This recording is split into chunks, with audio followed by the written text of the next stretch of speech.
What's up guys, we are back and I'm excited to share that we have the Beginner's Advanced kit hooked up onto the stock SCX24 components, and yeah, let's get into it.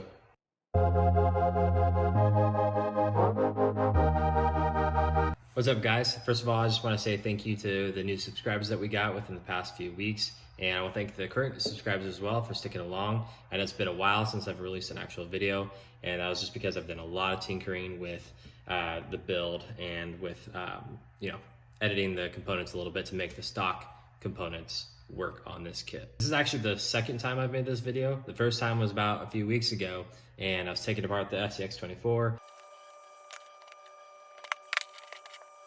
and realized that none of the components that I designed and 3D printed were going to work with the stock components from the SCX24. But yeah, now here we are. All right, enough talking. Let's get into it.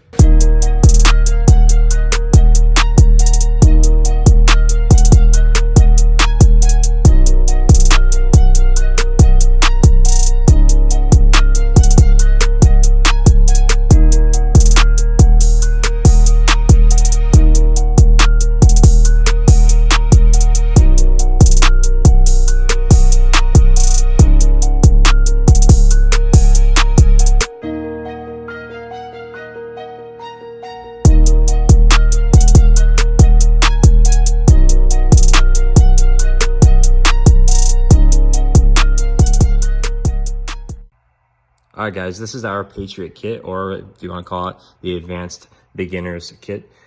This allows you to take a stock SCX24, take all the stock components and put it onto this chassis and be able to perform a whole lot better.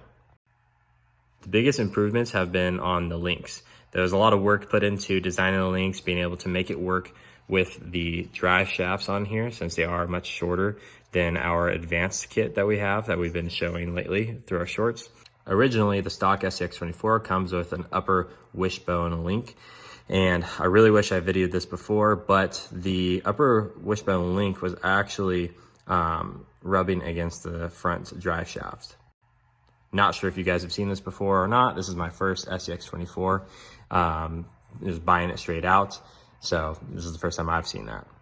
Anyways, now we actually have two individual upper links right here that have the same angle as the original wishbone, so that we can reach the front axle.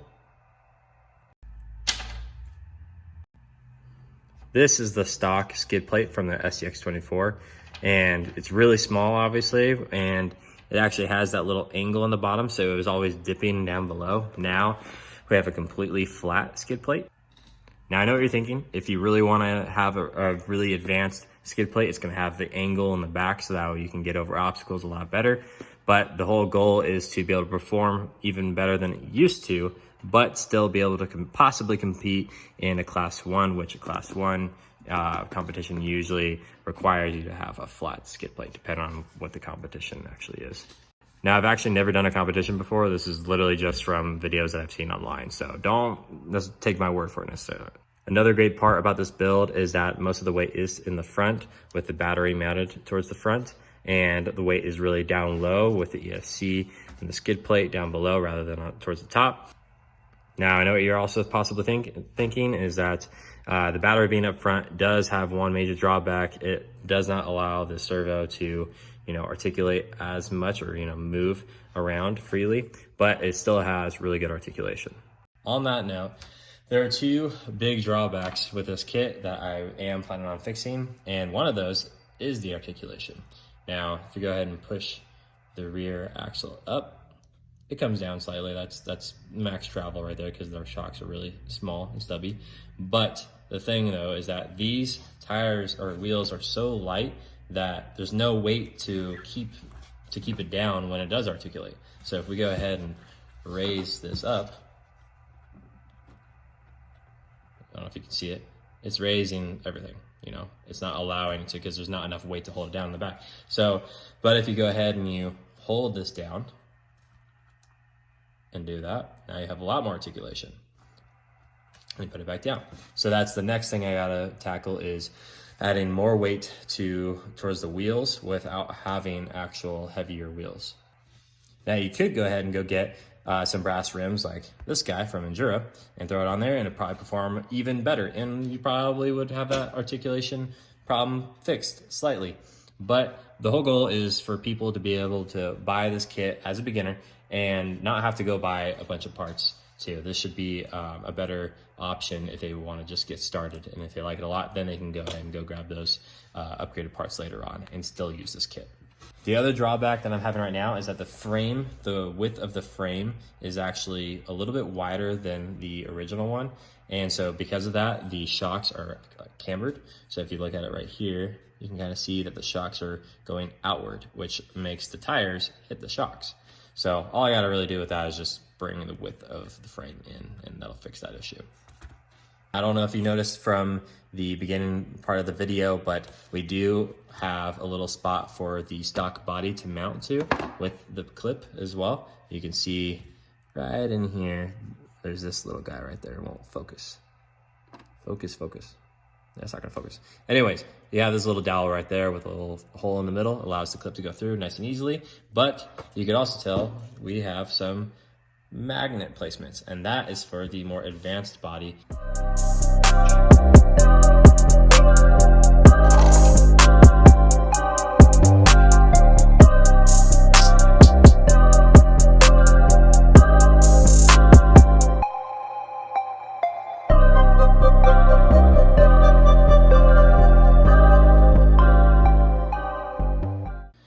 Now, this body isn't quite done yet. I am still going to be adding a grille in the front, and then I'm going to be adding a couple little light posts.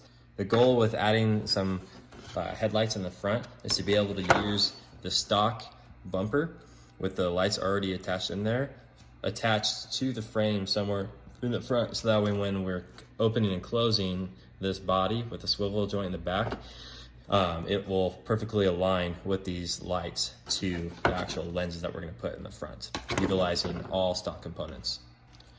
And that actually brings me to my next thing, is that the back right now is designed to be able to put that swivel joint for the advanced body, but I have to make a little insert to be able to use the stock swivel. So you can use both if you want to. All right guys, let's put this body on there and see how it runs.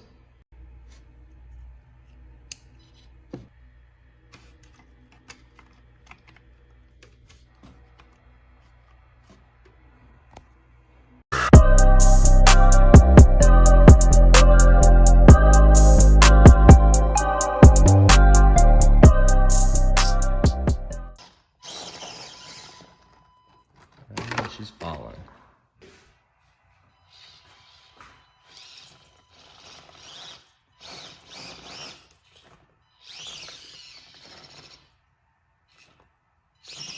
There we go.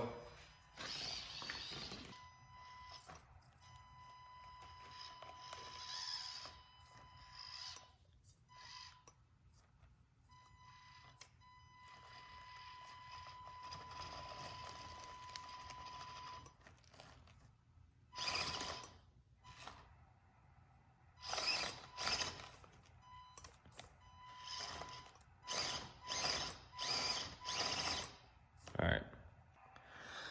As embarrassing as it was not able to do this as well. And this isn't even a real obstacle. This is just a gateway to get to another obstacle. So let's see how well it does this time.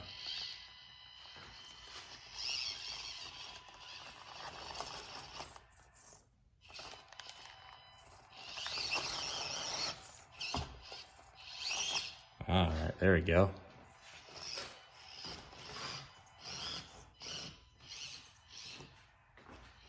I'll do this one at all. I'd be shocked.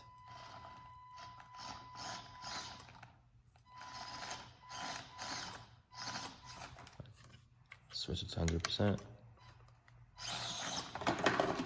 Nope. All right guys, this is the high lift passage. Again, it could not do this obstacle last time. Let's see how well it performs. See if we can really creep and crawl this. I doubt it without a little extra weight, but we'll see. We couldn't even bump it last time, so. I think we're gonna have to bump it. We're at 50% right now. There we go.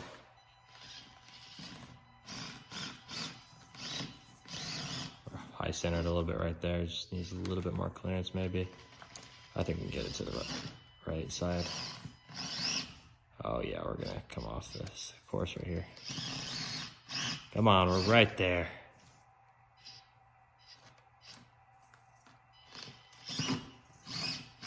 There we go. Nice. All right, guys, that is going to wrap it up for now. I did forget to mention that this is completely made out of carbon fiber PLA, which is super strong stuff and somewhat lightweight. And it works great. And yeah, so next steps, I'm going to add more weight lower down within the wheel somewhere. And then I'm going to adjust the frame so that way these shocks are not cambered and the tires don't hit them. I guess the best way to avoid that too is you could just, put spacers, which I might even try here pretty soon. Yeah. We made a lot of progress so far. I am really excited about this and how well it's performing compared to how it used to perform. And yeah, there's still a lot more left to do. And I'm really excited to have you guys follow me on this journey to figure out how we can make this kit the best for beginners. And if you guys have any ideas that I'm not thinking of, because you guys have a lot more experience than I do, throw the idea down there in the comments for me.